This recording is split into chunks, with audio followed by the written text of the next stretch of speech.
ഈ കഴിഞ്ഞ ദിവസം എന്റെ കുടുംബത്തിലെ എന്റെ പെങ്ങളുടെ മകൻ മിഥിലാജ് എന്ന് പറയുന്ന 24 വയസ്സുകാരൻ നിങ്ങളൊക്കെ അറിഞ്ഞിട്ടുണ്ടാകുമോ?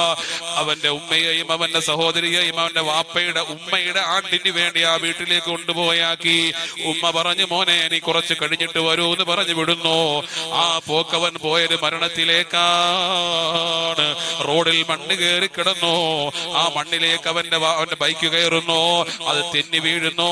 തെന്നി വീണത് ബസ്സിന്റെ അടിയിലേക്കായി പോയി.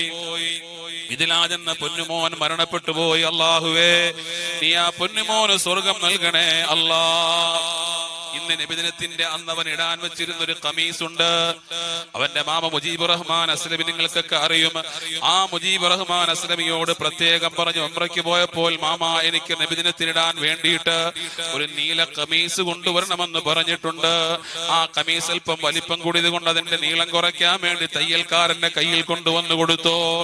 ഇന്നത് സ്വന്തം ബാപ്പയാണ് പോയി മേടിച്ചത് പൊട്ടിക്കരഞ്ഞുകൊണ്ട്. മാത്രമല്ല, കുറെ ദിവസങ്ങൾക്ക് മുമ്പ് ഒരു ചീപ്പ് അവൻ ആമസോണിൽ ബുക്ക് ചെയ്തിരുന്നു. അതും ആ മകന്റെ 3-ാം ഫാത്തിഹയ്ക്ക് ഇരിക്കുമ്പോഴാണ് കൊണ്ടുവന്ന് വാപ്പയുടെ കയ്യിലേക്ക് കൊടുക്കുന്നത്. എന്റെ പ്രിയപ്പെട്ട സഹോദരങ്ങളെ, ഇന്നും ആ ബാപ്പ നോർമലായിട്ടില്ല, അവിടുത്തെ ഉമ്മ നോർമലായിട്ടില്ല. മാത്രമല്ല എന്റെ പ്രിയപ്പെട്ടവരെ, ആ മിഥിലാജ് എന്ന് പറയുന്ന പൊന്നുമോന്റെ ജനാസയും എടുത്തുകൊണ്ട് പള്ളിപ്പറമ്പിലേക്ക് പോകുന്ന ഒരു രംഗമുണ്ട്. ആ ബാപ്പ ഇങ്ങനെ കരഞ്ഞൊരു തോർത്തിങ്ങനെ തോളിട്ടിട്ടുണ്ട്. ചില സമയത്ത് ഇങ്ങനെ ശബ്ദം വെച്ച് ഇങ്ങനെ കരയുകയാണ്. കുറെ സമയം മിണ്ടാതിരിക്കുകയാണ്. ഭാര്യ കരയുമ്പോൾ വന്നിട്ട് പറയുന്നു, എന്തിനാ മോളെ കരയുന്നത്? കരയേണ്ടതില്ല. പടച്ചവൻ തന്ന നമ്മുടെ മൂത്ത ഒരു മോനെയും 6 മാസമായപ്പോൾ മരണപ്പെട്ടു പോയിട്ടുണ്ട്. 2ാമത്തെ മോനും അല്ല എടുത്തതല്ലേ, കരയല്ലേ എന്ന് ഭാര്യയെ സമാശ്വസിപ്പിക്കുകയാണ്. പിന്നെയും കുറെ സമയം ഇങ്ങനെ മിണ്ടാതിരിക്കും. ഓർമ്മ വരുമ്പോഴൊക്കെ ഇങ്ങനെ പൊട്ടിക്കരയുകയാണ്. എന്നിട്ട് ആ സന്തൂക്കം എടുത്തുകൊണ്ട് മിഥിലാജ് എന്ന പൊന്നുമോന്റെ ആ സന്തൂക്കം എടുത്തു വെച്ച് ജനാസ എടുത്തുകൊണ്ട് ഇങ്ങനെ പള്ളിപ്പറമ്പിലേക്ക് 100 കണക്കിന് ചെറുപ്പക്കാരാണ് ആ ജനാസ നിസ്കാരത്തിൽ പങ്കെടുത്തത്.